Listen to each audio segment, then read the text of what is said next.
Broadcast live. What's up, bro? My dog. You good?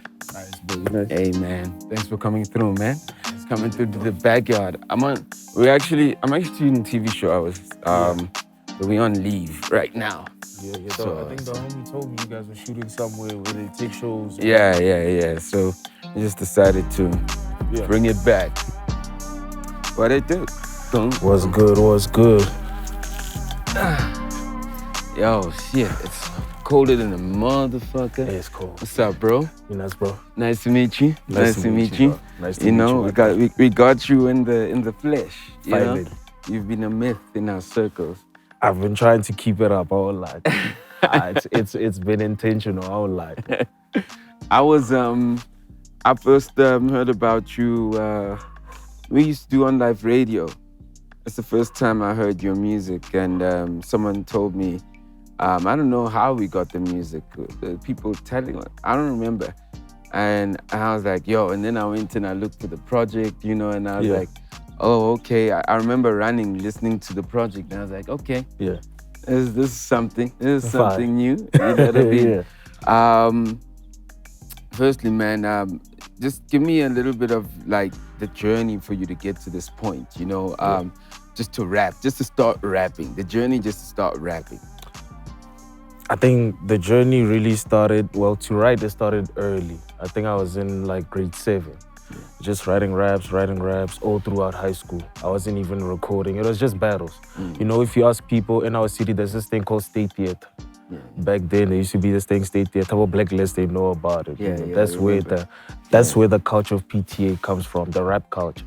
They were just rapping and rapping. All the best rappers in the city will all go to one place. So I'd also go there, see what's happening, see the rappers and everything. And then at school also, I was also rapping. But like 2014, that's when I started recording. So I started recording 2014, did my first songs. I never dropped it.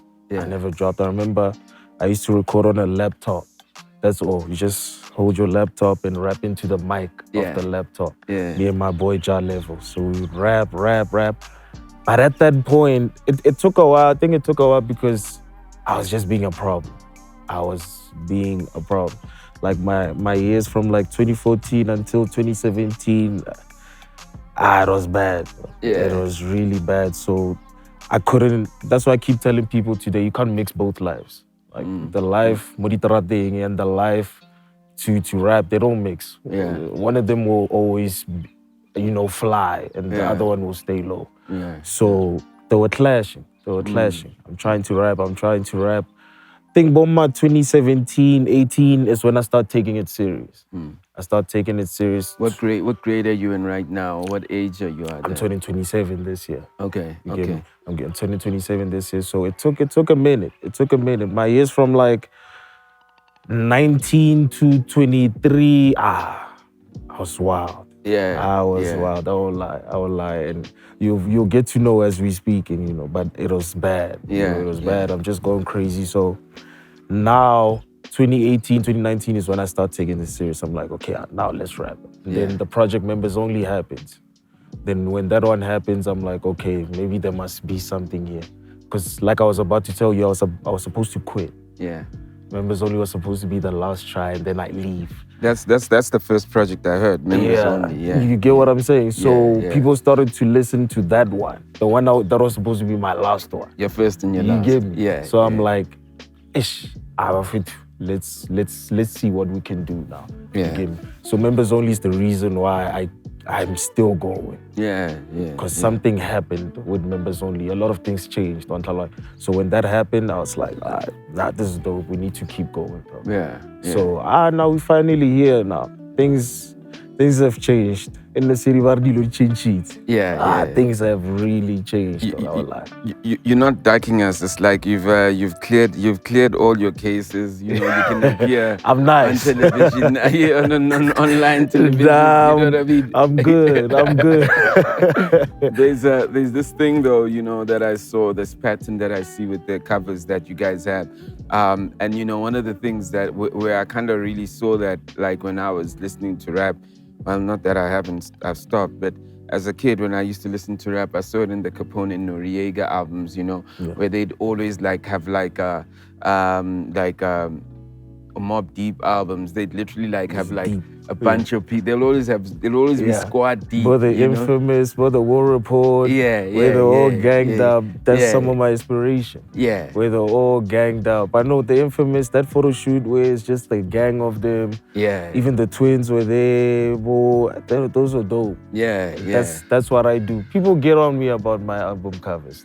That's it. Because for me, I'm like, because I don't know you, I'm like, so which one is it? You know what I mean? Which I liked it. I like that thing. I used to like that thing when people are like, dog, even Mash, me and Mash, if you look at if you know back cover with the track list, I wanted that to be the front cover. Where it's just a gang of people, you know.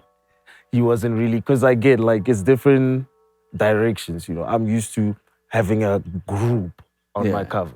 So he was, nah, dog, let's make it the back cover. Let's make it the back cover. I was like, all right, cool. I was kind of like disappointed, you get me? But I was like, it's fine. Let's keep going. But why is it important, though, to just have everybody there? And I think the one thing that I think Capone and Noriega did, they had the cover, and then there was a guy who was a snitch. And they blurred out his image, you know what I mean? So my thing is that, like, obviously, when you have those people, it has to be people that you're fully aware that these guys are never gonna go sideways. You know, I mean, do you think about that, or is it, I will see ahead? Yesterday, I was having a conversation, not even yesterday. I had a conversation with my photography guy called Moses and Zondi. In the music video, the Fat Cat video, they actually wanted to blur someone's face out. They wanted to blur. It was that serious. They were like, hey, Joe, maybe Braga say yeah, to someone else. Like, nah, it's fine. Though. It's fine, but it's like that. That's the everyday life. You get me? They even wanted to blur out the face, but I'm raw about everything I do. So I was like, nah, it's fine, dog. But if you're not blurring him out, he still thinks that like he got away with whatever the issue is. You know what I mean? He knows he did it. He knows. It's really like that, dog. It's really like that. I had a conversation, yesterday. Someone was like, hey, Joe Marti, we should have taken his face out, because I'm like, it's fine now. Now it's fine. You get me? But when you're shooting the Fat Cat video, one of my big homies didn't want to appear. They don't want to appear because argafisa. That means your name is hot. You know, your name is hot, you know. So those kinds of things, it's like you need to know how to move through it when you do your music. Because now I rap, I'm a full-blown rapper now, online. When I wake up, I'm a rapper. When I go to sleep, I'm a rapper. I don't do anything different. You get me? So now I learn how to move through those things while I'm a rapper, you get me? So like it's still tough. It's still tough to learn how to be a rapper fully. You get me? But I'm trying. Well, I mean, what is the alternative if you're not a rapper fully? You get me? The alternative is either it's bad. You keep on saying it's bad. But a person with so much vocabulary, it's bad because I see what happens. Like, if I'm not rapping, then what am I doing? You get me? I'm in an environment where people choose the same path. For the most part, people choose the same path, you get me? So I don't want to be like that. I don't want to be that guy. I feel like even my parents worked hard, dog. My parents worked hard. For me to go to the high school I went to, it was on the other side of the city. It was in the east side of the city. And my mom worked overtime every day for 5 years. Like, it went hard. Like, now my mom has back problems. You get me? Just for me to stay in that school. You know, so I'm very lucky. I'm very lucky also, you know. So that opportunity they gave me, I can't mess it up. I really can't, though. My thing is, you know, I mean, you know, you talk about a lot of robberies and a lot of things, but you do say that like your parents moved you out from the hood, and it seems like you had a choice though across the board to basically like get out of the Pheli politics and the passion. You know what I mean? It's like it seems like you had a choice, but because you're removed from the situation? What made you go back? You know, why did you choose to go back? You know, like I saw it like when my parents moved me out, immediately I started to go back. Immediately go back for the holiday, so I'm going back until when it gets to a point where I can drive now. So now it's like I'm there every day, you know, till this day. Now I have to be. Now it's actually changed. I have to be. I don't have a choice. I have to go. I have to be in the hood. You get me? That's why it's like I'm there every single day. You're saying now you have to be in the hood? And now I have to be. My dad, there's something that he's doing in the hood, you know. So I have to be there with him to just help him out and everything. You get me? Yeah. So now I have to be.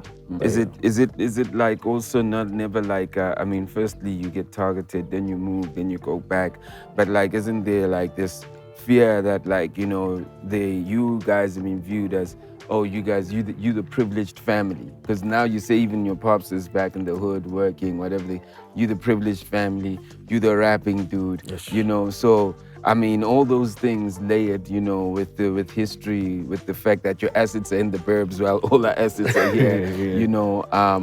How are those? How do you literally like? How does the rest of the community acclimatize to that without you also feeling like, okay, it could be a threat for me to be here, or so and so is threatening this and that, because it is what it is. You know what I mean? You could be easily seen as Itchy's boy. Sure. And you know what I mean? That's how my sister sees things. You know, that's my view of my sister. My sister's not really in the hood. In the past like 5 years or whatever, maybe she's been home like twice or 3 times. You get me? Because home is still there. The home was never sold. Yeah. That's what I'm saying. I'm home. Yeah. You get me? The home was never sold. Yeah. I'm still there. I can spend the day and I'll come back whenever. You get me? Yeah. If I decide to do that. You Yeah. get me? So that's how my sister felt. But I guess I have a different view because I never really left that much. You get me? So I have a different view, but also you do become a target at some point. That you have to see things for what they are. I mean, this rapper thing, the fact that your mother worked hard, and people don't know that, you know, it just looks like you just went to that school too. Yeah, you know what I mean? Seems like that, and my mom worked hard. They don't know that your mom got back problems now, she doubling shifts and all that. So you got a bunch of things to worry about. I mean, obviously, I've spoken with a couple of Pelians, you know what I mean? I've spoken to a couple of Pelians, but you come across like you are, by default, you were just, things looked like you were so privileged, you know, versus everybody. Yeah, they seemed as if, you know, it's like, nah, dog, like, my mom worked hard. I'm just lucky that my dad was always in the picture, you know, like different from most of my friends. Well, a lot of my friends, you know, it's their mom. So my dad was in the picture, so my dad is paying for my sister's school and my mom is paying for my school. You get me? Which made it easier for me to go to a school outside. You get me? So obviously in primary, you were just hood guys. You're in a rough school. The primary school I went to taught me a lot. You know, that's where the fighting culture that I got into was in. Because in the primary school I went to, dog, seeing a guy bloody is not a shocking. The first time I got mugged was in school premises. For real? Primary school. The first time I had a knife pulled out on me in a fight was on school premises. The first time I saw someone come with an axe for a fight was on school premises. God damn. So I don't have a soft background, you get me? So I saw as time goes, it kind of did shape me also to be, I can't really be soft all the way, you get me? Because that's the primary school I went to, bro.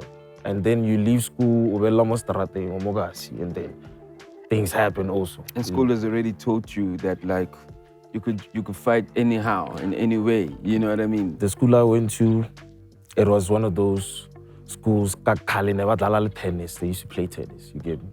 So there used to be these other tennis courts, but with high fences. And then a small little door, you get me, with a chain. So tennis was not being played anymore. And then we ended up calling it the steel cage. So every Friday, whoever had an issue midweek, Maravik, whatever issue you had with someone. Friday, the grade 7s will all take you. Then we'll all throw you in the steel cage, 2x2, 2x2, and then you have to fight it out. What? I've been in there. Yeah, sometimes you'll throw rocks over that thing or whatever, and you have to fight it out. That's the culture that I come from. That's why if you listen to my music, I talk a lot about fighting. You know, it's always like, I slapped someone or I punched someone, or because that's the background I come from. You had to fight. You don't have a choice. You're gonna have to fight.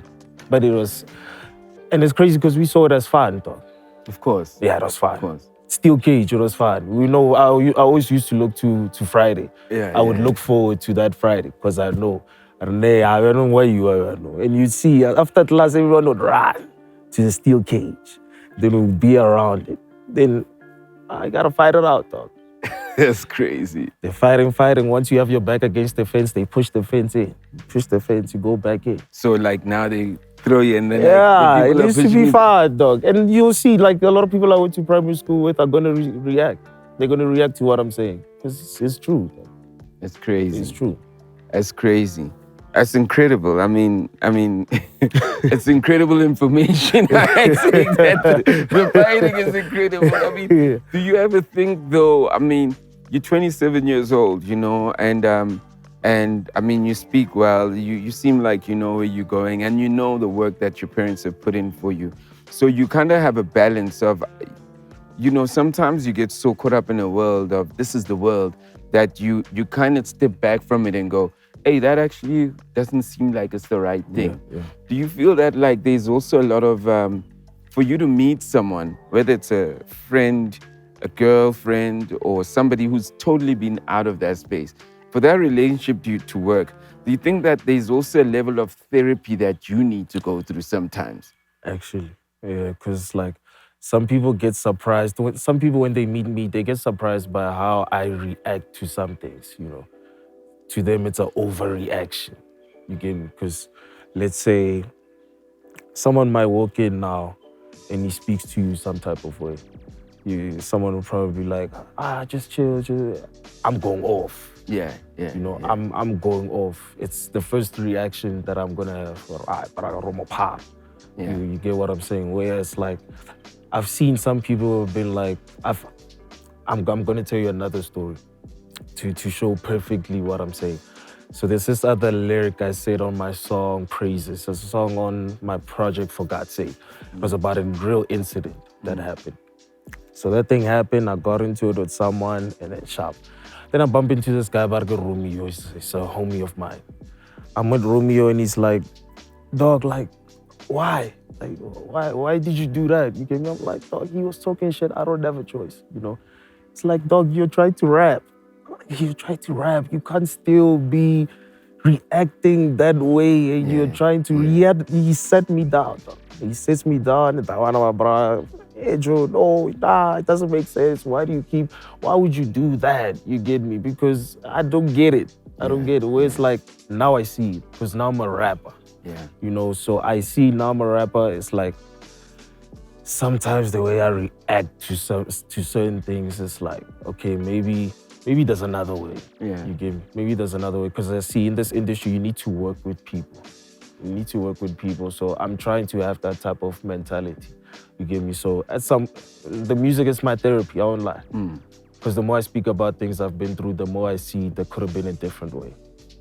I mean, here's what I would say to you, right? It's less a rap, it's more human. Yeah. You know, the humans are not born to fight.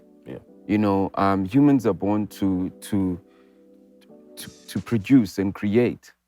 You know, whether it's other human beings, whether it's just ideas, whether it's ideas of like, oh, we got to create a shoe. Humans are born to do that. It's just some of the creators literally are abusive, and some of the creators are literally like greedy. Yeah. And the creators literally like those few creators who really become successful and are greedy, they become the guys that run the country or the world, and then we get left like at the bottom, and we keep fighting ourselves And we forget that like the only thing that's keeping them going is that they understood that they just, even their kids are now creating. So, all they need to learn is just to be consistently like understand that like if they don't get caught up also in the things that come with the creation also, whether it's wealth, whether it's whatever. If they literally just work on themselves, they live their lives just trying to be better human beings, right? So it's less rap, it's more human. No, So I'm saying this. I mean, I don't have stories, but I know people also. I know people where even when I was growing up, where I always just loved rapping. Yeah. But I knew people who like if you had to do anything to me, like in the hood, they would literally react. Yeah. That's the first thing. Some of them are not around anymore. Yeah. You know what I mean? And people don't understand. They always think that like at least from my perspective, I've always I'm kind of slow. I don't lose my cool quick. Yeah. Do you know what I mean? Because I'm literally trying to, in my head, keep on cutting. What is the best approach for this? Because this is what I want to tell you. I want to tell you fucked up. Yeah. But how do I tell you so you try again? Yeah. But when you try again, you try better. Especially if it's a person that's within that I feel like you can get fixed. And then there are people where I'm like, this guy can't get fixed. This guy's totally damaged. I'm gonna react. I'm gonna react the way that the guys who were protecting me were reacting. I don't wanna react like that. Yeah. So that means that I must let him be powerful there, and I must just like be a lesser here, and let him think that I'm weak. But I know that like if I don't become weak, I'm gonna have, like exert a power that I don't want to exert. Whether it means that he gonna beat me up or I'm gonna but it's still a power that I don't want to exert. Yeah. So I'd rather just be weak. Yeah. So it's less a music thing, but more a human thing. Yeah. Because once you do that, then everyone else literally like who's interested, like I could meet you for the first time. I mean, we just met, we had a chat, you know. But I don't know if someone did push you the wrong way. I don't know what you would do that'll make me go, ooh, okay. Do you know what I mean? Yeah. Because what it is, the thing about life is part of producing means that we also produce relationships. We also produce networks. Yeah. And the more we meet people, you don't meet the people up there unless you're born with them, unless you're son of a king. Yeah. You literally do that by meeting people on your level who go, don't you know this guy? Oh, you should do this. Oh, you should do... That's why we've got this. That's why you live till you're 0, till you're 80 or 90, because the whole thing about life is from the day you're born is meeting like they take you to a crash, you know. Then the crash goes, oh, we know the teachers will take you to primary school. Then they take you to, that's how they've structured it. But when you get out of school, tertiary, then it becomes about life. Yeah. It becomes, there's no more teachers. Now you're the one that needs to grow yourself to different circles that allow you to empower, that allow you to kind of go, oh, now I'm in the middle of in Europe somewhere. How the hell did I get here? But it's through small relationships that literally like build that network. Yeah, which is what I want to have. Yeah. It's exactly what I want to have. Like, there's a way I can't move. I just know it won't work. And it's gonna, and never make it about the music. Yeah. Always make it about the excellence you want for yourself. Yeah. Who you want to become. Yeah, nah. You know what I mean? Nah, because it's like, whether it's in music actually, music or anything outside of it. If you keep clashing with people, at some point you're the only one who they know to be, something might probably happen. You scare the money. Yeah. You scare the network. Yeah. You scare the life experience. Yeah. And your life is in one experience of just like fight. You're in one circle and you until you get frustrated. Yeah. Till someone literally goes, oh, we see your pattern, and then they cap you. Yeah. And that's what happened with all the guys that I knew. And I speak with them because they're my bros, the guys that protected me. But when you grow older, you kind of go, oh, I see that energy. Yeah. When someone else who was a fighter like them was coming, they'd always like, yo, do this rap thing. Don't let them fuck with you. That's which is the thing now. Like most of my older homies and my homies, they don't want me to hang out. I've noticed, like, even going to like parties like Stupu, which is a place in the hood, or Ario Gai. A lot of like my friends are like, nah, don't go to the studio. Nah, go somewhere else. You know, like, nah, it's done for you. The scene for you is done. You know, and I also know that it's done for me, though. I just know it. It doesn't make sense for me to be in some places now because I work. I'm a rapper. I'm at work. Even right now, I'm at work. And you will learn, which I learned in retrospect, those are your angels. Yeah. God literally sacrifices those guys to go live that life. So and whether it's short lived, God sacrifices them. Yeah. So they can tell you, no, don't go. Yeah. And I learned that, and it was painful for me to understand that all the guys that actually should be seeing me here, most of them, the older guys, you know, most of them are not alive. Yeah. You know, it pained me, and I realized that God literally must have wanted to take care of me so much that like he even got guys in my community to kind of go. It's like I mean, these guys never knew I'd be doing a slick on life thing. That was for it was rap. It's like they were protecting something that was gonna become bigger than just rap. You know, and God sends those guys, and that's why you mustn't just make it about rap. There must be something else bigger. Yeah, it's big. If the guys who literally like can go, let's go fuck shit up. Yeah. Go, no, you stay. We're gonna protect you, and you are protected. Yeah. Yeah, which is, I go through it now. Now I see it. It's like the more I start to rap more and more, and it starts to grow more. Homies don't want me to be around, like, especially going to parties. Because in my hood, going to a party, shit goes wrong. My hood, going to a party, dog, something has to happen at some point. You know, so I was just at a party last night. That's why when my homie was calling me right now, it's 11 in the morning. And when you heard what I said, something probably happened. You know, like something most probably happened because I left. I left him, I was like, it's enough for me, though. Been here for like an hour, not have a year, you know. So that's what I'm saying. It's like, you get programmed also to think like that. You know, I expect something. You calling me in the morning. I've never had a good call in the morning, especially from the homies. It's never a good call.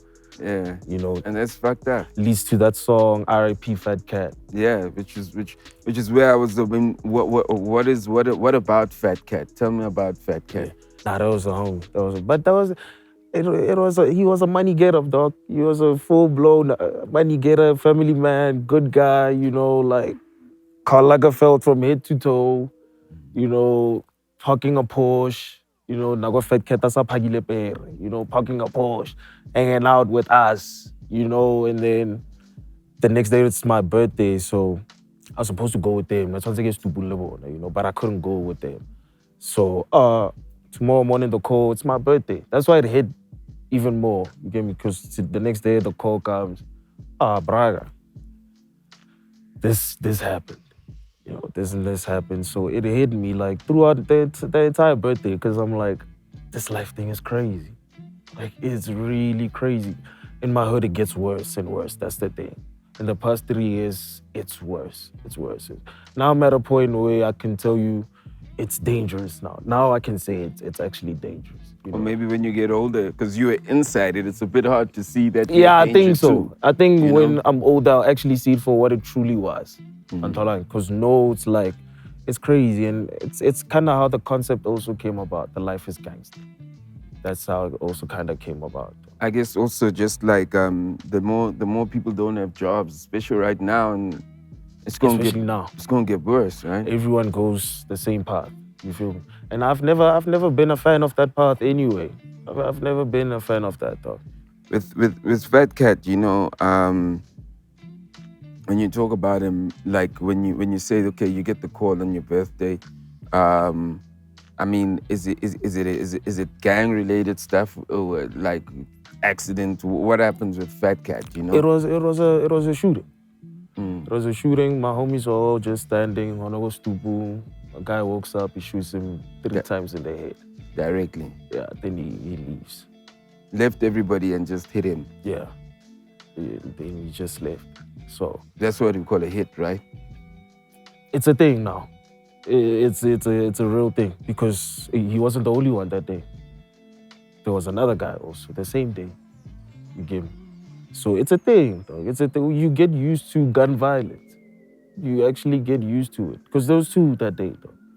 You get me? So our guy just woke up, a shooting happened, and then the guy just left. Then everyone goes crazy. You get me? I once had a meeting with a distro. And at the end, after my 3 hours, It's not us, hey. nah, it wasn't. Because we would have signed you real fast, but carry on. I remember I had a meeting with that guy. And it gets to a point where I'm telling him stories about my neighborhood and everything. Then I actually tell him, I'm like, one of the reasons why I'm not signed is because the music I do is so true. And it speaks about actual lives, my life and the life of my friends and the life of my neighborhood. I can't stand it if someone doesn't take it as serious as me. It doesn't sit well with me. You have to take it as serious as I take it, because I know there's a lyric on Life Is Gangsta, the song. I'm like, tears in my eyes as I write this.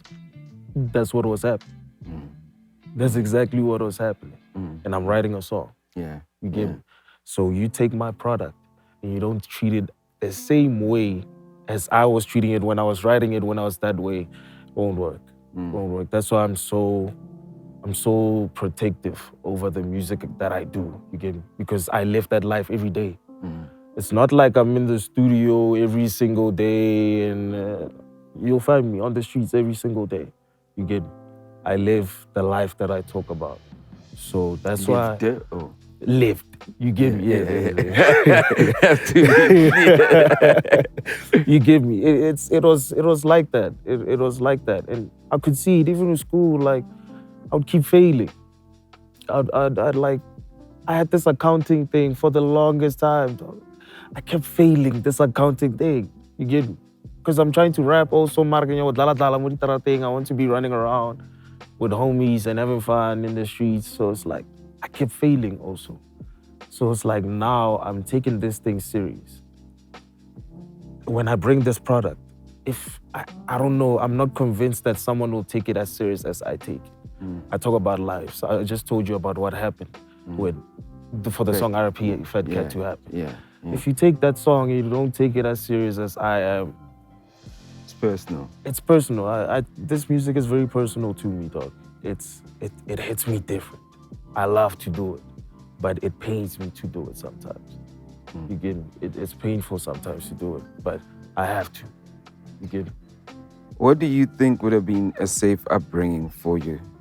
Like, if anything, you know, regardless, what do you think would have been safe? Now that you're looking at things in retrospect. Yeah. You know what's the crazy thing? I was about to even tell you right now. In my hood, in most hoods, you probably know, your hood is probably the same thing. She's boy dangerous. You know. Some people might decide, no one has ever looked at me like a cheese boy also, you know. Yeah. Which is, I think, I don't know why, but no one has ever looked at me like that. Yeah. But whether you are fine, come from a good background, or the tough one, you know, fully, you know, impoverished, it's everyone chooses a lane, dog. You choose your lane. You have 2 lanes, or how you get me. So it's really like that. So I know people who come from great places, though, where you wish you grew up. They're wild right now. They are wild. Don't you think it's overcompensating also? A lot of guys are. I mean, it's like you guys really don't have it. We actually have it, but we have to overcompensate. A lot of guys are. A lot of guys go over the top, you know.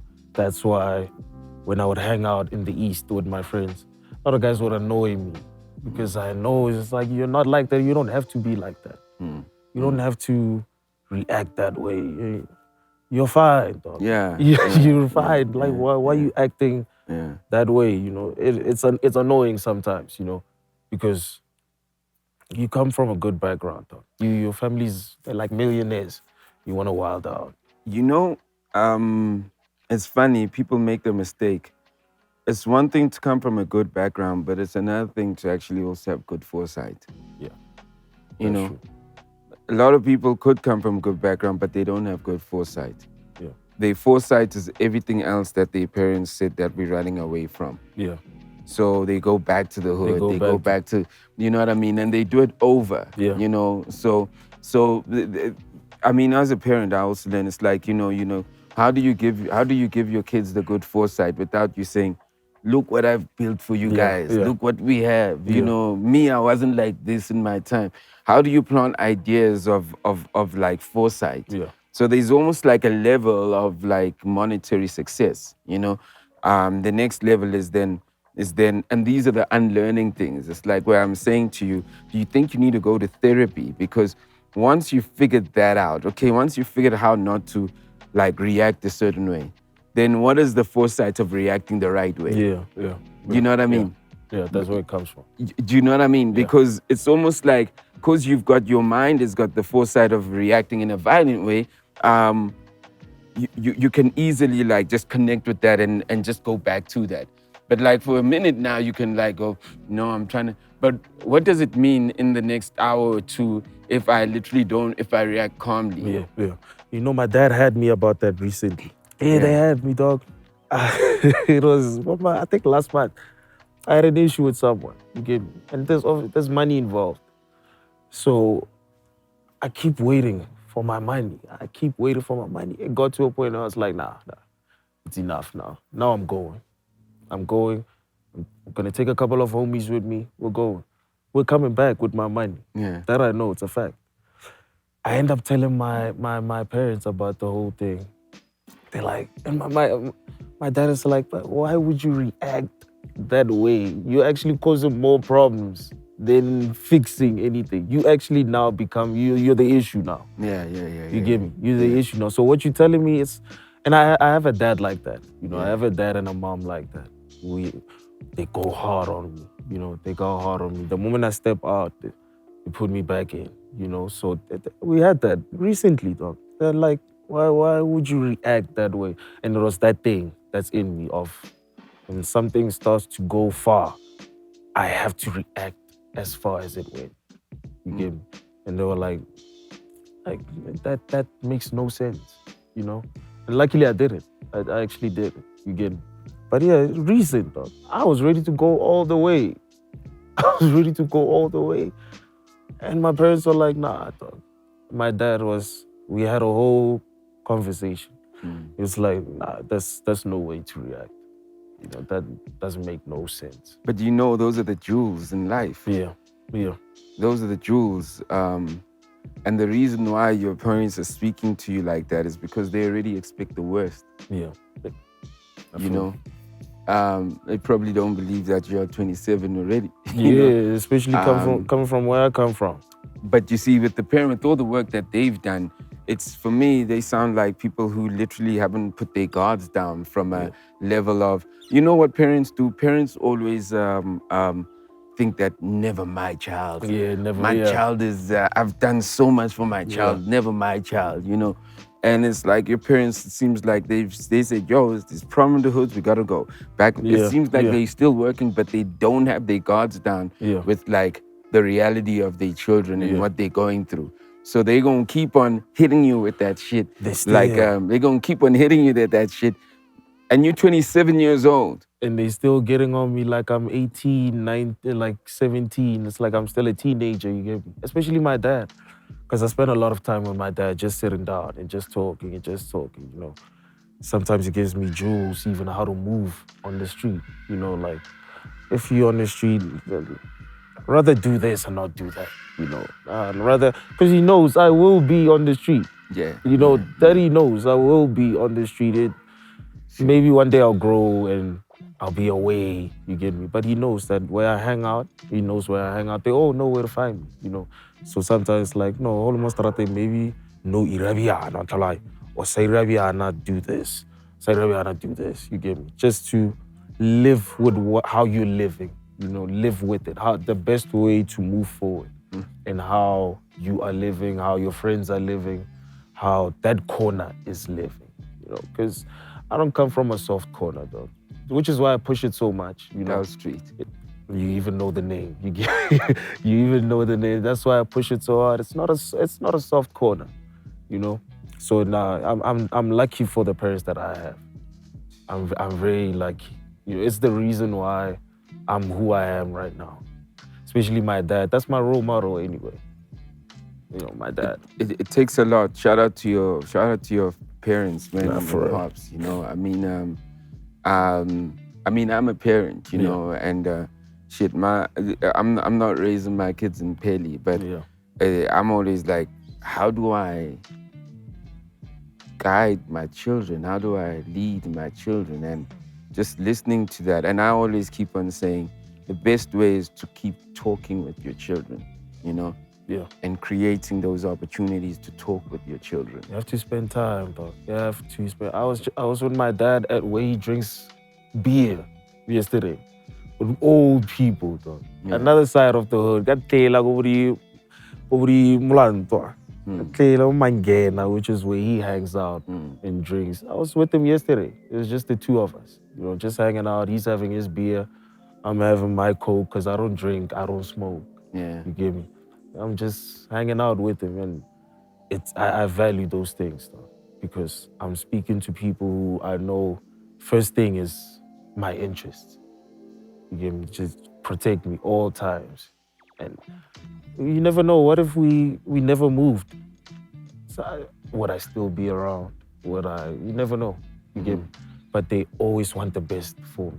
You know. I mean, sharp. We kind of changed location, but we're still inside anyway. But that little move of, yeah, I'm in the hood, but I don't lay my head here, which went for a couple of years, kind of helped at some point. You know, I won't like, it kind of helped. It made things could have been worse. So, shout out to my parents, though. I mean, that's excellence, right? And and that's the cheese in life. Yeah. That's the cheese in life. That company and those words. Yeah. That's excellence. And like I said, you know, it touched me when you talked like that, because as a parent, I'm always, it's things I fight myself with. It's like, am I even a good dad? You know, how do I become that? You know, how do I create that? And now your father, he's done so much, and your parents have done so much. And you're 28, you know, 27. Sure. This is when you're like, yo, go figure out. In other parenting things, now you just giving your kids maybe work advice, you know, maybe like money advice, maybe, oh, you can go travel today, but they still giving you like, yo, this will be in advice. And people don't understand that they still teaching you like you're a baby about the world that you're in. How to talk to people, how to, small stuff, you know. It could be a conversation about money, it could be a conversation about how to approach people. We have those conversations. That's why I'm lucky, dog. I'm lucky because most people that I know don't have a dad. You know, I know a lot of people with dads, but it's like, it's not a real thing. On my street, only like, it's not many dads, dog. It's not many dads. So my dad he's that difference in my life. You get me? He's that difference. He fathered. Yeah, you get me? It's easy to be a dad, but he's a father. You get me? He's not a daddy. You know, he's not someone's baby daddy. He's someone's husband and he's someone's father. You get me? And Can I just tell you something? You got this contrast of this terrible hood. And I say terrible, I mean the actions, things that happen, you know. You've got this contrast of this, but you've got this wealth that, like, you could see that it isn't just about Will Smith. You understand? You know what I mean? You've got that thing that a lot of people who don't even live in that environment, they don't have that balance. People who are wealthy, they just don't have that balance of that engagement. You know what I mean? And it's almost like whenever the balance of your community, which is done because of this country and how it is, whenever the balance overweighs, you've always got this other one that just like balances the scale and just goes, it's love. You've got this love, you know, which is biological, which is maternal. It's where it's where love should start from. Do you know what I mean? And a lot of people, their love doesn't start from there. It's like it's a lot of that, but like the love starts here. A lot of people find it on the street.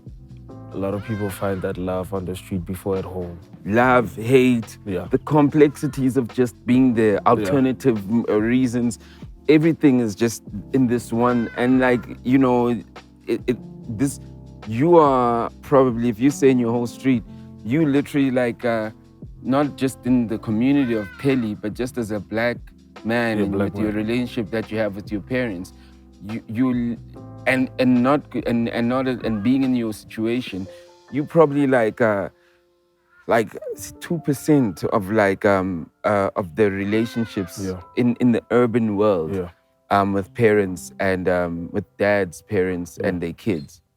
And it's very important. It's very important. It's why my dad is also a reason why I look forward to having a family. I really look forward to it though, because like I say, he's my role model. You get me? He's exactly what I want to be. I only have one level in life and that's it. You know, I don't go out trying to emulate anyone else. It's just one person. You get me? My dad. My dad is that level for me. When I reach that level, I know I've achieved in life. You get me? Have a family, protect your family, raise your family, be there every day. That's my dad. You get me? Still there till this day. My sister's 6 years older than me, but he's still on her like he's on me. You get me? So it's like that. It's like that. So now family-wise, I won't lie. Like I've had a lot. I've had a lot of love, and I think that makes the difference in my life actually. There's just something beautiful about that, you know. Yeah, man, and I guess you just need to work on your anger issues. I'm telling you, dog. I'm telling you, like if you listen to my music, that's mostly what I talk about. There's something that made me mad. You get me? Yeah. There is something that made me mad, and I just had to wild out. You get me? There's something that just got at me, like,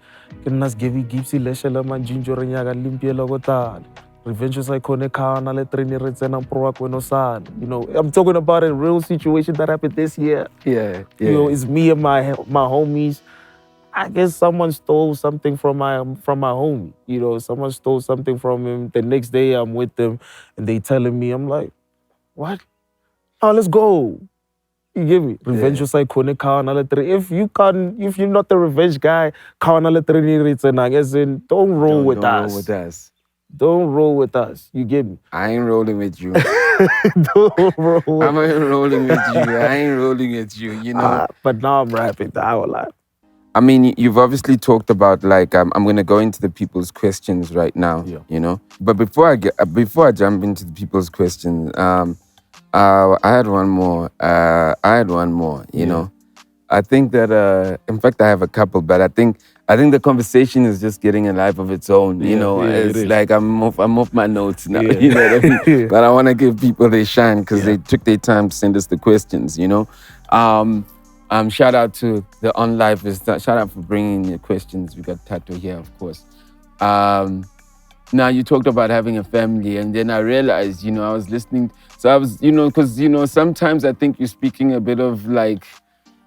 It's not sutu, you know, sometimes that I'm like, I have to repeat that. Like, then I heard, you say, Mutala means, I'm like, yo, I'm trying to connect the dot. I'm like, what is he saying? You know what I mean? Speaking about Cooley. Yeah. Speaking about Cooley, because he gave me props. Yeah. So, I'm a typical BYOR saluta ke monala mizi. As in, I'm a street guy. I'm a full-blown, like, person who's on the street, you get me? So I know a lot of people on the street. So when they see someone like me and it's like, Kulichada is giving him props. You get me? Yeah, like a lot of it trended all over WhatsApp. Like most people in my hood actually reposted the video of Kulichada being like, Thato des. You get me? Which I also like, I look back, I'm like, when I say about is they can't believe. They can't believe, you know, they can't believe that Kulichada is actually giving this guy that we're with every single day the dab. You get me? Which I also didn't. I didn't believe it. The also. community loves you, man. You know, for it to be shared like that. You know what I mean? So with that, I was thinking, you know, kick it with you. I was like, you know, you wrote it, but I Yeah. think your last line was a secret message. You think so? I think your last line was a secret message, you know? Which one? Your last line, I was like, wait, is that, I was like, I was thinking this is a love song, but the last line is, leave Cape Town and come for me. I was like, Yeah. you can't have all that other stuff and then your last line, and then you go to chorus after that. I was Yeah. like, Nah, that you know, bro, like that song, it's actually about someone. It's actually about someone. The person cried. I knew, you see, that's why I was like, that's why I was like, if you were gonna tell me that was just a song, I'm like, no, come on. Yeah, nah. So that last line was a message. Whoever caught it, got it. Yeah, It was you gave directed me- to somebody. And the person just came back from Cape Town 2 days ago. Yeah. Not even 2 days, last night. Yeah. The plane landed last night. You gave me from CPT. You gave me so. That's what I'm saying. My music is about the truth. I'm not lying. You give me. You're gonna get yourself arrested. These streets. The person cried even. Busy crying. But you're already social guru. You're social guru about this. It's different hands, you know. And it's a hand. It's a specific person. Nah, I'm gonna go to a house with cows one day. I go we say 90. You give me. It's about a specific person, dog. Okay, no. I just want to. You caught it, but at the I end, just want to make sure that you're not. Nah, caught it at the end. At the end, I was like, this is just no love song. It's just not a love clear song. message to someone. This is a message to somebody. It was, dog. It was. I mean, you know, Ritumetsi, shout out to Ritumetsi. Once again, shout out to Onla, because I'm going to jump on your questions, man. I mean, you like also one of the guys where like people are like, yo, before you even drop, you gotta speak to. That's why I asked for your music in advance, because I'm just like, I knew that like encrypting the music was gonna be like a mission. You need a week, nyan. I need a week, and then I need to, and I've also got my people who I go, yo, what is he saying? You know, but I never had time to even connect with them, so, you know. So, but nonetheless, you know, people always send us the questions. I mean, Ritumets is just saying that, like, you know, how did the blow obviously affect you with the people that you lost? You know, we talked about Fat Cat, but he talked about Leslie Kundwane and your granny that you mentioned on All Right. There's you know, there's some losses that are they different. They different.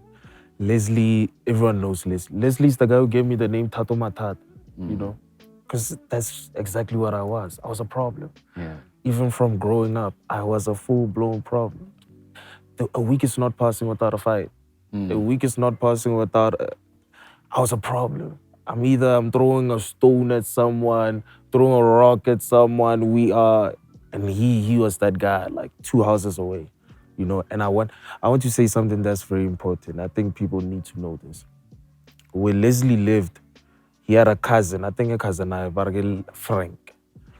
Frank used to do music. So Frank used to do music with someone else, and I think you know this guy. You know Biz Mark. Yeah. Biz Mark used to record in there, 2 houses from me. So that's how I started rapping in the language that I rap in. Because I grew up looking at Biz, recording how Leslie. You get me? So whenever I can on Leslie, I would always listen to this music that's blasting every day. I'm like, these guys are rapping in our language. You get me? You rap over and over. I was telling Biz the same story last year. And he was actually shocked, you get me? Because he's like, we were just rapping, but then now it's you. You get me? It grew into me, from Biz to me, and I don't think he ever saw that coming. You know, so I'm telling him, like, what you did is what I'm doing now. You opened it up for me to do it now. You get me? So that's one thing that really, it was nice having Leslie.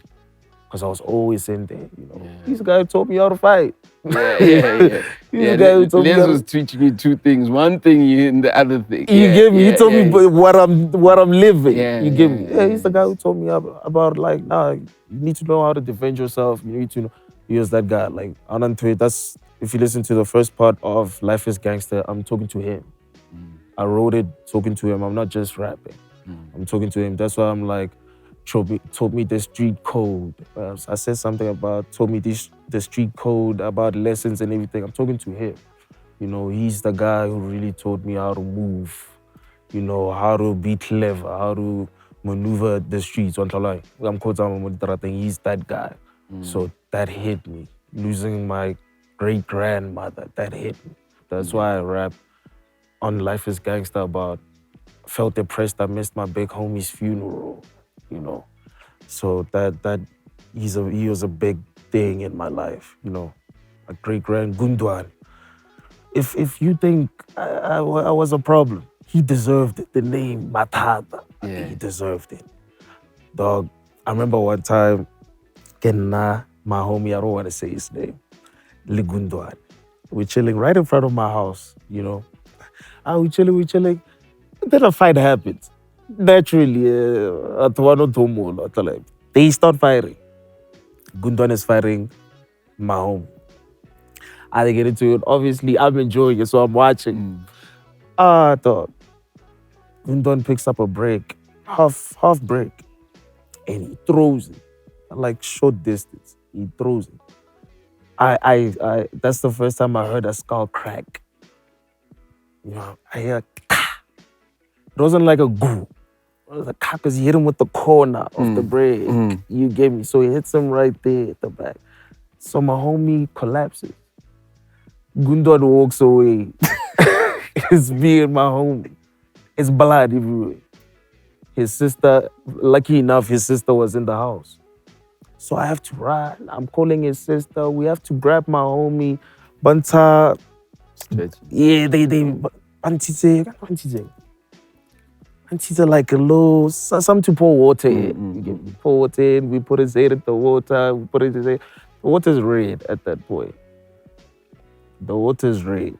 Yo, cleaning his head. Till this day, he still has the scar on his head. That's how that happened. And that's Gundwan. That's the guy he was. You are gonna get hurt.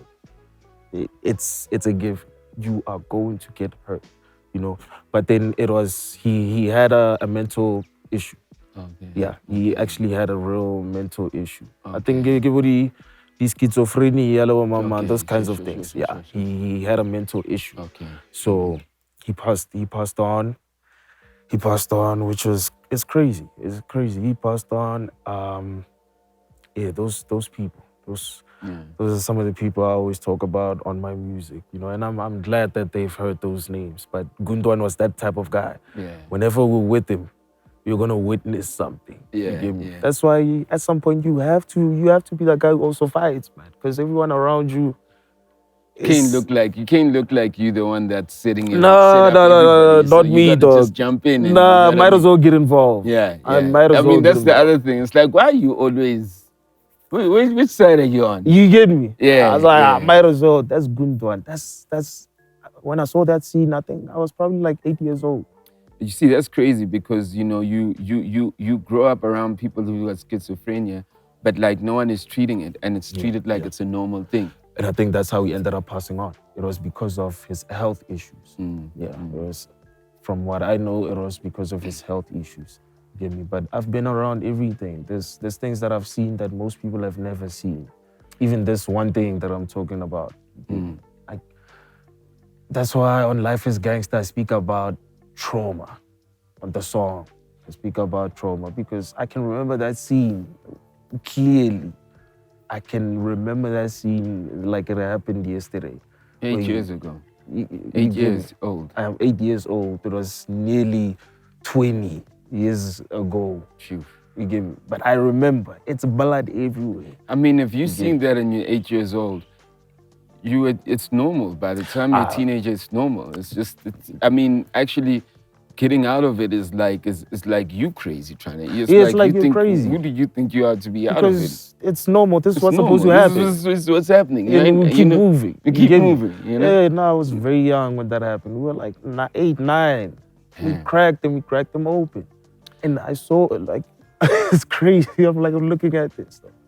How did you get Reece on the track, and why the track in particular that you got him on? You know, that song was done last year, though. Last year, March, I think. Yeah. It's an old song. It's a very old song. And we wrote that right on the spot. We came to the studio. We did that song the day before he dropped the mixtape, the TTTN project. Yeah. Literally the day before he dropped. Yeah. He came to the studio, we did that song. It was a different song. I changed the beat. Okay. I told the homies, nah, I want a different beat. You know, I want something that feels more of like a song. Whereas the original one was rap. You get it? So we did that song. It was quick, like 30 minutes we were done. Yeah. So that song is dope and it's helping me. It's really helping. I saw it was 97 It's on going the crazy. top 100. It's going crazy. Yeah. And it peaked at number 3 on top songs on like Apple Music. Yeah. Hit like number 3 and everything. So it's on. I mean, yesterday it was on 97 or You get me? 96 on top 100 songs on Apple Music. It did well. Yeah. It did well. So yeah, that's how we did that song. And he's a dope guy anyway. Yeah. He's one of the, if not the best. Yeah, You know, some people will say the best. Yeah, you know. yeah, I don't mind also. I don't care about being the best at this point. Yeah. That's how I ended up being the best. Yeah. Because I don't care about being the best. Yeah. I just want to do a What you gotta project. do. Yeah. You get, then that's how, yeah. But that's why him. It was a dope song though. Choose between Pheli politics and passion and life is gangster. Might be too soon also. It might be too soon. Yeah, It might be too soon. But there's always that one song where I get like vulnerable nyana. You get me? Where it's like, okay, let's speak, let's get deeper.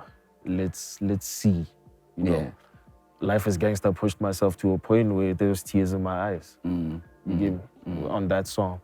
But then I also want to say there's 2 songs. There's 2 Pheli politics and passion. The one that came out on Members Only is part 2. Okay. Part 1, only a piece of it came out and it's on Life is Gangsta. Yeah. You get me? But yeah, there's 2 Pheli politics. I don't think it'll ever come out. I don't think I'll ever put it out. I said some things on there also that were crazy. Part 1, which is the one that never came out. Only Mash has heard that song. Yeah. But yeah, it's a crazy song. I don't think I'll ever put that out. But for now, still sweet. Take it out as an NFT. You know, I think it is in Pheli and passion. I was like, so it's crazy because even when this is another thing that you guys normalize. It's like you say you bought a gun from a cop. You know what I mean? You know, it's normalized that even the cops literally are part of this shit. You know what I mean? I remember that day. The someone who I was rolling with. Yeah. I'm like, braga raga, I should settle down, pay. Get it, yeah, he was buying something. What are you buying? Get 26, braga, it's what's a real boxing. It was cooler boxing day. Yeah. Guy bought something. I'm like, oh shit, like, from who? That was so simple. Like, it's the police, though. The police are like that. If there's crazy people on the street, it's the SAPS. If you want to bump into some of the craziest people, it's the police. The police are messing things up, though. No one cares about the neighborhood I come from. No one cares about police. When something happens, you don't call the police. You call someone that you know. When you get robbed, you don't call the police. When someone gets killed, you don't call the police. Anything that happens, you don't call police because what's going to happen? Nothing is going to happen. You get me? Look at all these murders that happen in my neighborhood, though. It's a normal thing for something to not be solved. Yeah. That's why people can kill. You know you're not gonna go to jail. You might get killed for killing. Yeah. But you're not gonna go to jail over it because what are the chances of getting caught? You get it? So my neighborhood is like that. That's crazy, man. I'm gonna jump on a couple of questions here and just mention the guys' names because they sent the questions. Yeah. And Sanel and Jingile, he's already talked about like the life, because Tyson said he vouches for you. Yeah. He's already talked about what inspired him to rap. Ayanda was like, can you drop some English and Spitori bars? I would like to see him switch between the language in a chilled environment. And it's like I don't have those. I don't think I have those. I don't. There's something. There's a song, unreleased song I have where I did that transition. And by the way, it's like it's not 2 separate recordings also. Some people think it's 2 separate recordings. It's in 2 takes. I hit straight. Straight? I hit straight. Straight? Yeah. Like I can switch languages. God damn. I hit it straight. That's a fucking gift. You give me, like, I hit it straight. Sometimes people think it's 2 takes. I mean, you can go, yo, I'm out here, and we you You can do give- that you because can you see, do it. because even if I'm going like in Zulu, it's like, but it's just how you do it. Yeah, I think You know what I mean? You know, it's like it almost like sounds like you don't breathe. in yeah, your I don't raps. breathe also. You don't It's not breathe my in thing. your raps. Yeah, You the know? same breath that I'm rapping the English with, it'll jump into this Vitor. Yeah. You don't breathe, and that's how your flow is. Your flow is because of your breathing. Your flow sounds the way it sounds. Yeah. You know what I And mean? My engineer used to be on me about that. Like, dog, breathe. Yeah. Dog, Now breathe. I could hear that. That's why you kind of hold a long line. long. I drag it. Yeah. That's how I rap. I don't breathe. I don't breathe. These days I've started to, when you hear me rap, I'll say, if you listen closely, there's always a, because I know that's the only time I'm going to breathe. Yeah. And there I go. I keep going. As keep you get going. older, you're gonna have to do the takes, eh? And my engineers are on me about As that. Physique is on and you me. know, but when you start doing the takes, and I know maybe why you're not doing the takes, it's because you're concerned about the energy of like, yeah. if I do this and then I jump into It sounds different. But like what you need to do though, you need to do the take exactly as you were doing it when you're gonna do the second one. Yeah. So I mean, it's like, you know, I got this, that, stop. And the man gotta. Yeah. So when I'm at gotta, I'm like, I got this, that. I'm almost saying it the same way in the background, but not with the same breath. Yeah. So by the time that like, so it's also a thing about listening. You gotta also like work on how well you listen. So it means that you're not listening well. So you're not listening to your energy. So if you listen to your energy and you go, I got this, then next one, that means even when you hear the second take, you're gonna come in the second take with the same energy energy. because you're listening and you're literally. But what it's gonna do though, it's gonna improve like the flow and the delivery. Yeah. Because there are times where I can hear you like you're flowing. Lyrically, it's dope, but you just lose it a bit because I can hear that like I do sound like a guy who's been in studio too much. Nah. You know what I mean? And you hit it on point with energy. We always say the same word in the studio, me and my engineer. The energy's not the same. Yeah. It's always the same thing. The energy is not the same, dog. It's a skill though, and like, you know, and maybe I also struggled with doing that. I mean, a guy that would do that pretty well is like Smacks, Flabber. They be able to listen to how their energy was and continue with the same energy. It sounds like I it's the struggled same. with that. You know, I had to do all my things in one take. Yeah. Because like I was like, I can't give you the same energy. Yeah, me too. But I had to learn though. You know, the more I learned, okay, the problem was with me. I'm not listening to myself. I'm too anxious to get into the next line. Yeah. And I'm not listening to myself. Yeah. And literally not just hearing what I'm saying, but listening to my energy also. Yeah. Do you know what I mean? I'm not feeling myself. Yeah. You know what I mean? Because you gotta listen with the feeling. Yeah. Because when you listen with the feeling, you react to that when you come in the next line. Yeah, which I think is my issue. I think it's my issue. I always miss the energy. You gotta, you train. You don't get. That's why I'm just saying. Do what you're doing now. Yeah. But keep practicing that get it one. better. You just need to practice it. Yeah. You know what I mean? I don't know. I'll get it at some point. You know? I'll get it. How did you and Mash link up on songs together, and how do you find the balance in your sound to make great songs? This is from Unknown 1606. Me and Mash linked the same day I was supposed to link up with Words. So I go to see Words. When I get there, the first person I see is Mash. Yeah. Me and Mash sit down. After about 12 minutes, 15 minutes, I'm like, dog, we should do a project together. We just met. Yeah. At that point, I just have members only. I'm not that much. Yeah. Mash was like, let's do it. Yeah. Let's do it. Members only took 3 months and it was done. Okay. But as I'm doing members only, I'm doing Life is Gangsta.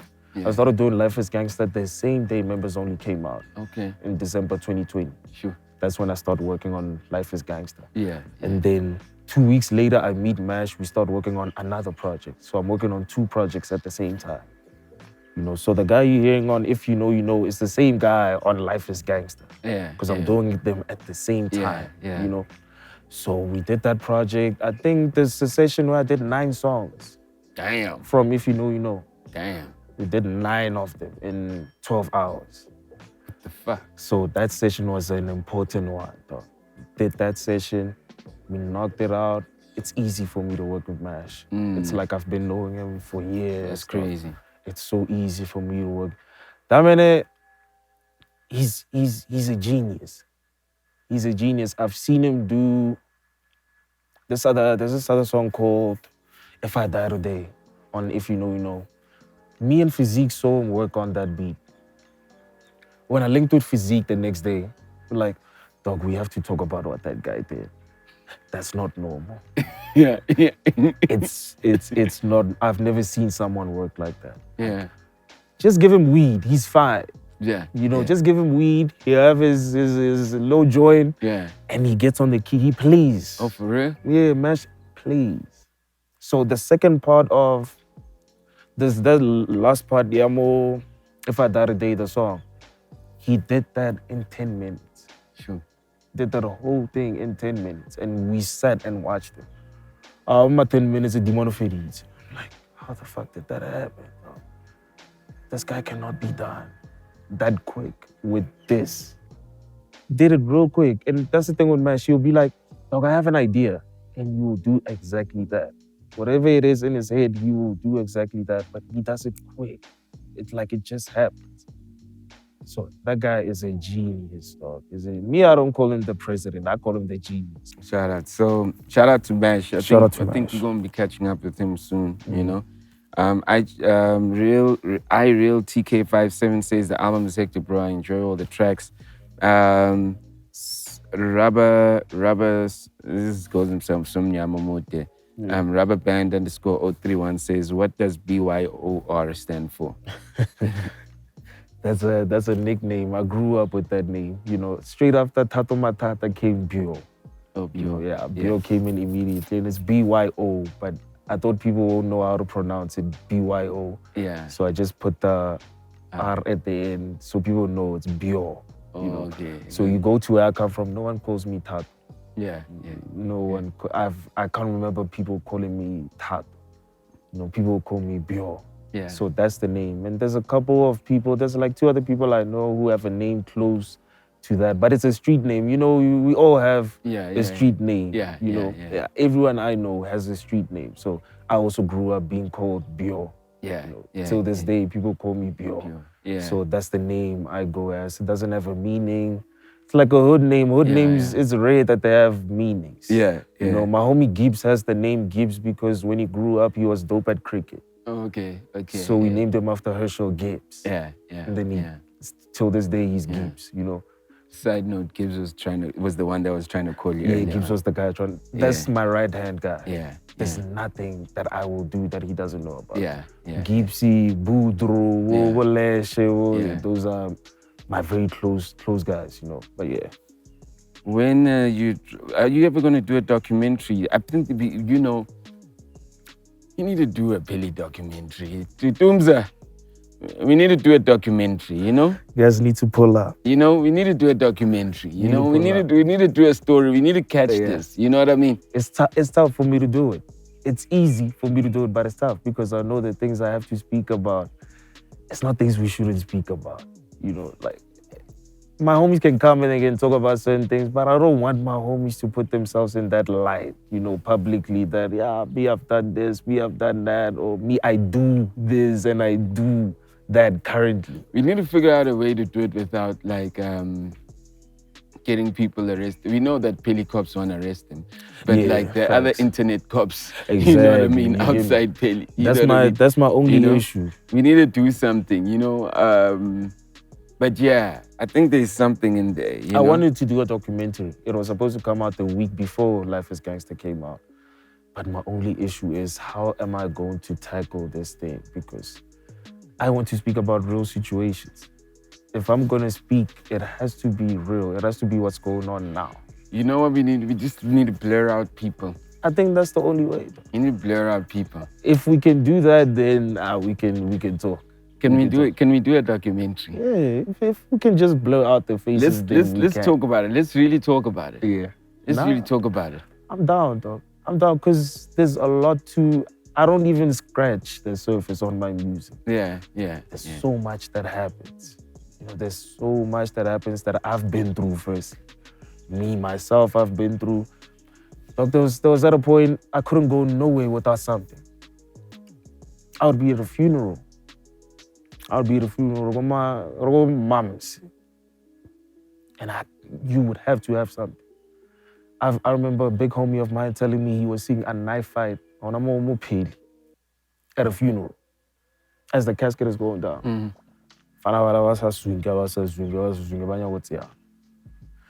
It gets to that point. So there's some things it's tough to even Niggas can't even give each other a chance for a guy to die in peace. A knife fight happens at a funeral. You get it. So it's crazy, dog. So I'm trying to figure out ways to put that on a docu or something. Mara, we'll figure it out, dog. You gotta figure it out. Tepo says, Tepo's also asking for this docu. He talked about the A-Reece collab. We've already talked about that. What's the meaning of Bontholo? That's Kaiser Souza Jr. Bontholo is Saga. You Saga in Chitapa. It's Bontholo is a black way of saying bundle. Yeah. So you have a bundle. Oh, bundle. Okay. Yeah, Bontholo. Okay. Why is Guabufelo your favorite joint? I think I saw that question and I was confused because I never said it's my favorite. Yeah, that is, you know. You get me. My favorite song is Modima on the project. Yeah, the first song. It's the first song. That's my favorite song. Why? I listen to that song. Why? What is it about that song? That song bangs. Like it really bangs. And I wanted it to be the single. So there's a day where I had all the songs and I was on the corner. So I played the music for the homies. So as I'm playing the music, I played Modima, Big Stepper. When I played R.I.P Fat Cat, the reaction was different. You get me? Because it's like, hey, Joe, you was like a fat cat, you was like a cat. You know, so the reaction was, yo, that song is the one. Yeah. Because of what I'm speaking about. That's why when you see the music video, it's the actual homies with the shirts, you know, the funeral shirts with the face on. Yeah. It was the actual homies, you know. Yeah. Even some of his family came, Fat Cat, you know. So when that reaction happened, I decided, no, let me do R.I.P Fat Cat as the single. Let that one go out because it's close. It's close to the people you see in the video. It's close to us. So let's put that out as the video and make sure the homie goes well. You get it? So how long ago did Fat Cat pass away? December the 12th, on my birthday. 2020? Yeah, last year. Oh shit, it's pretty fresh. And that's the thing. For me, it's old. Because after that, the little homie gets killed. I get a call about, my brother. No, it wasn't even a call. For some people, it's fresh, but for us, it's old. For us, it's old. Especially for me, it's old because things happen quick. You get me? Because after that happens, maybe like a month or two later, I'm sitting there, and they're talking about someone who was just killed the day before. They're talking about someone, you know, heard things, you know, they always talk about those things. So I'm like, okay, I'm keeping up. Sabona, then as they keep talking, I'm like, yeah, man. Surely I know who they talking about, you know. So and they're like, yeah, we talking about him. I'm like, eh. So that hits me, you know. It really hits because I'm like, yeah, man, that's the little homie. I even went to primary school with him. I've known him since, you know. So the little homie gets shot. They kill him. Then 2 murders happen. Probably like a month later, that happens. And then, then again, another one happens. If you look at in my photos, there's this other photos I have. I'm sitting on a taxi. I'm sitting on a taxi. One of my homies on there. That was his first day back because he was just shot. That was his first day back on the street after what the physio, all those things. So Nabo his first day coming back and we took photos. You get me? So it was the second time he gets shot. It was the second time. So these things keep happening. Because we're going to physio in the hood. We're going to physio for other things. When you're in the burbs, you're like, nah, just stretch my, I'm going to physio. I was running a straight to muscle. Nah. He's in the hood, we're like, yo, I got shot. That's what happened. I'm going to physio. I know we laugh, but it's crazy. It's funny though. It's funny. You have to see the funny side of so many things. Yeah. That happens. He comes back. We take those photos. I'm happy. My homie's back. My homie didn't die. At least we didn't lose one more guy. So we take those photos. So those things are what influence Life is Gangsta. I keep telling people, this life thing is, people are tough. People can be hard and everything. Nothing is tougher than this life. Like life itself, it's tough, it's hard. It's hard because, especially when you see these things happening over and over. So that's why you desensitize, or it's like... And I won't lie, I think at this point, it doesn't shock me how it happened. It shocks me. The only shock is that it happened. Yeah. But the how, or who it happened to. But the how, no, not really, dog. Because there's nothing. I was 8 when I saw that whole scene happen. So there isn't much that can shock. I've seen dead bodies, man. So there isn't much that can shock. It's wise you need to get out completely. In closing, I think you really need to get out, because it's guys like you that get hurt the most, because you literally because you're riding. Yeah. It's the riders, that catch the stray bullet. Yeah. So you need to get out. You need to, and it's a good thing that your people are pulling you out. Yeah, and the homies. And your people are pushing you out. Yeah. Because you will catch a stray bullet. And you gotta literally take heed from your people that are pushing you out. And anyone else that pushes you in, you must know right now that they don't have your best interest. Yeah. If your people are pushing you out, those are the people that literally know what you can do. Yeah. But and that's also your chance. That's also your signs. So you are at such a critical point with regards to how far you get in with being alive in the world, that even people that are that literally are in the life are saying, get the fuck out. You only got yourself to fuck it up now. So you got to get out, whether it's rap, whether it's something else. Literally, clearly, you don't need to be there. I think you're getting enough wisdom. You're getting enough word. I talked about foresight. You're getting enough foresight from the environment you're in. You're getting a good foundation. That rap is just the vessel. Maybe that's just the vessel. But you don't need to be in this life. Yeah. You don't. And had you been in, and had you needed to be in this life, your parents literally might have taken you guys out the hood.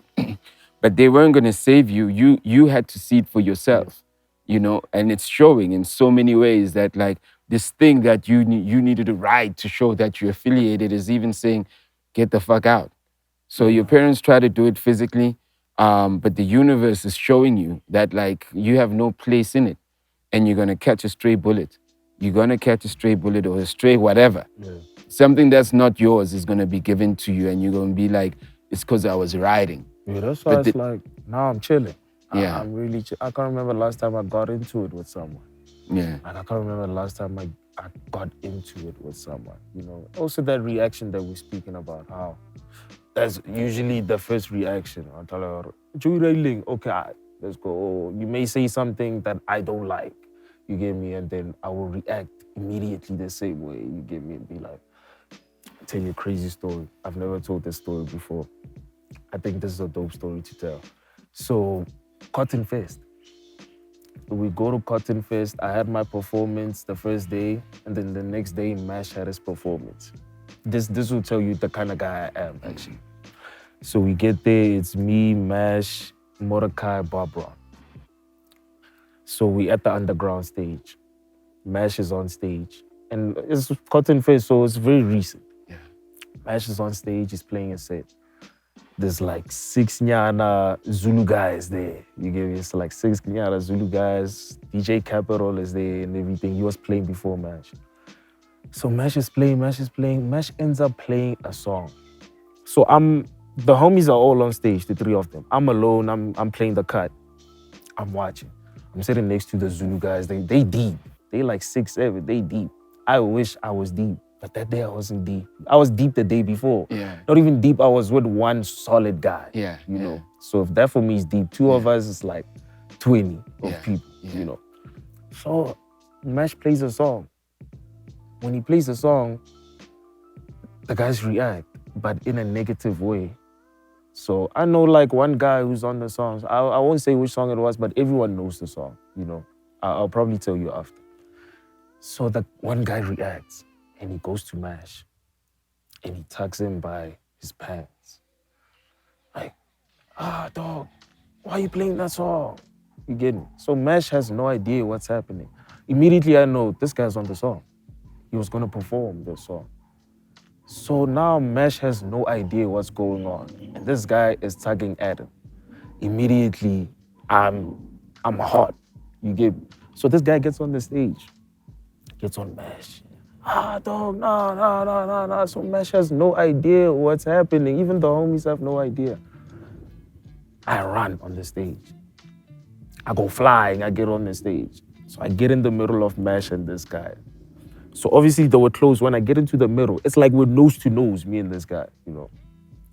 I go off. Now I'm swearing. I'm talking my language. Hey, bro, you are now, wait, dog. You are now, hey. That's me. I didn't know this guy's Zulu. So he reacts like, wait, what are you saying? Like he's genuinely confused. Yeah. Like, wait, I don't understand. What are you saying? So I'm like, already my energy is gone, because damn, nigga. I just said. I'm swearing at this guy, and he you know, it's a Pheli thing. We're gonna swear at you first. You get me? I'm swearing at this guy. Hey, we don't even know who you are. You know, he's like, wait, what are you saying? I'm like, all right, dog, we don't know who you are, dog. What the fuck? Hey.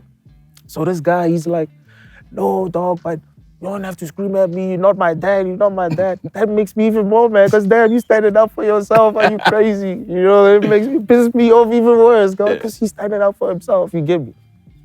I'm like, this guy is crazy. You get me? He's standing up for himself. You fucking crazy. Now I gotta fuck you up. Yeah. You get me? It hits me last minute. As I look, the crowd is looking. The crowd is looking. As I turn, the crowd is looking. I'm like, shit, no, not here. Not here. This is not right. Surely this is not right what I'm doing. You get me? Because the crowd is looking. I'm here at Cotton Fest because Ricky himself called me to come perform. You get me? And for me to get to his event and then disrespect it like that, that's surely that is not okay. You get me? I leave it. I get off stage. Mash is done. It never leaves my mind though. I'm still mad. Everywhere I go, in the artist area, I keep looking. Like, where is this guy though? Where is this guy? I keep looking, I'm mad. I keep looking. The next week we have a gig. Mojuzi, Arnani Gigi, Tsabo Young Suru. So we go there. Mash is playing. Guys deep are behind us. They're gonna play after here. I turn, it's the same guy. I'm like, hey, man. I tell Mash, I'm like, dog, this is the same guy the other day. You don't believe we laughed about it with him. we actually laughed about it. Like, dog, nah, I'm bad, dog. My bad. We didn't know that you're on the song, dog. It's like, no, I understand. Guys, I understand. We laughed. Dog, it was fine. We had fun. I mean, because you had peace. Who's the artist? That's the You song. get me? Who's the artist? That's the song. I don't know the guy's name to this day. Okay, so how are you gonna tell me how? But you know the song. Yeah, That's the if thing. I know the song. Yeah, the song you know because it was a huge song. Yeah, You get me? The song you know, but it had a lot of people on it. Yeah, okay. But my 5, 6 people on it. Okay. I only know one guy on the song. Yeah. But from there it was, You're cool. shout out. And that's where I saw, it's like, maybe I need to change some things in my life also, especially in this music thing. This life thing. There was a thing where I was like, because I see it in my life with what's happening, I was like, I need to move different. And things will open up for you, I promise you. Yeah. You know, I'll close it like this. Here's a personal thing. I'm always like, because I'm like, I'm a jitasa sentinayenza. Yeah. You know, okay, I'll take rent, sure. Sure. But like I'm not really like a cent. You know, the me, I'm centered out guy, from Leondale, Katlehong, blah blah. You know, It's still in you. Yeah, you know. So I'm always like, I'm a jitasa sentinatunan. Sure. And then I literally see some niggas. I'm like, them niggas is whack. It's not what I want to do. You know, I don't want to be out here in restaurants, like always like dressed up, doing some funny shit. And so, you know, I do what I would do if I was anywhere. I wake up in the morning and I run. Yeah. I do my work. And I just say, as long as I'll take. Sometimes, you know, you get in an industry and the guys, you ask yourself, you first ask yourself, what do guys do in this? Yeah. Then you go, then who do I want to be? You know, and then when you start going, who do I want to be? Then you kind of start discovering this kind of, okay, I want to be chilled. I want to be calm.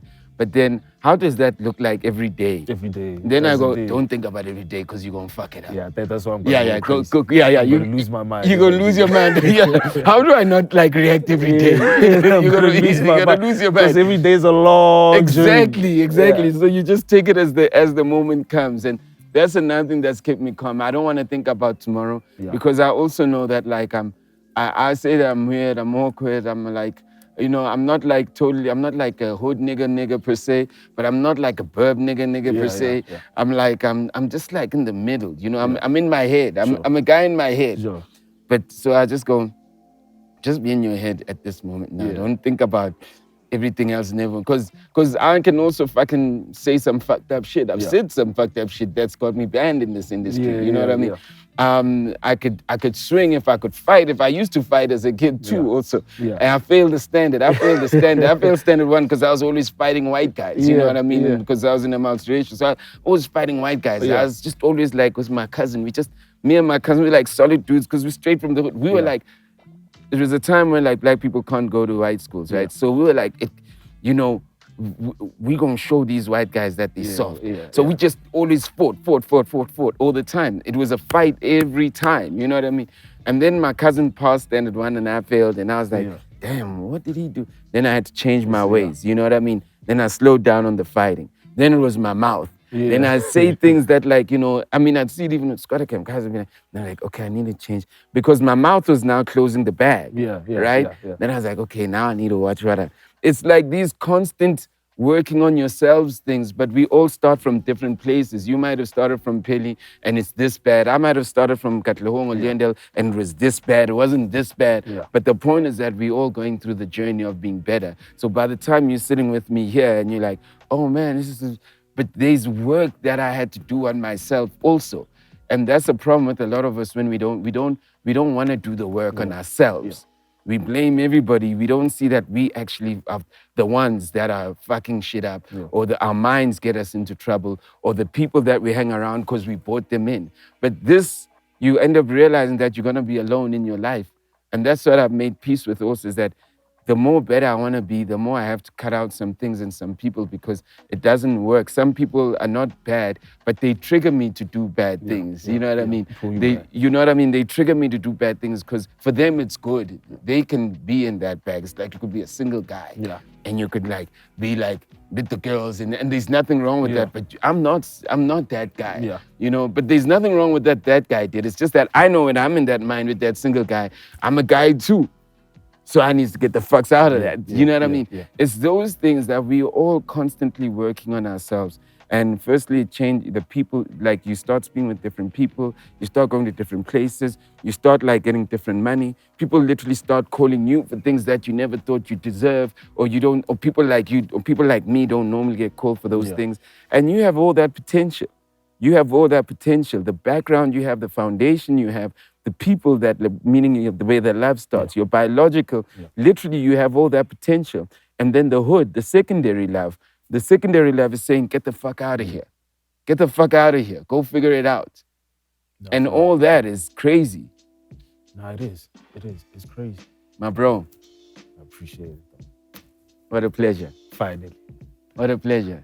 Nah, I appreciate it. What a pleasure. Appreciate it. We had to. You know? Now I'm going to tell my homie Mash. But Mash wants to pull up, dog. He wants to pull up. No, Mash said he's working on the pro. We've been talking, so it's you know. Crazy. Yeah, crazy. Yeah. It's crazy. He got never ride is big, Mari. He has some things. He has some things that are going to be shocking. Listen, you guys are going up against each other because Tyson is saying this, you know. I saw he said the album of the year. Like you guys are passing the baton. You go, okay. Tyson goes, yeah, Thato, So I'm like, okay, pass the baton. Then Thato. Now you get, all right, Mash, now it's on your court. Let's go. You know what I mean? But they're supposed to drop also this month. Oh, He's supposed shit. to drop. Yeah. So I'm waiting on him. Oh, Maglera's my G. I love Maglera. Yeah, Maglera's supposed to drop. He's going to take it. Yeah. Then he'll pass it to Mash.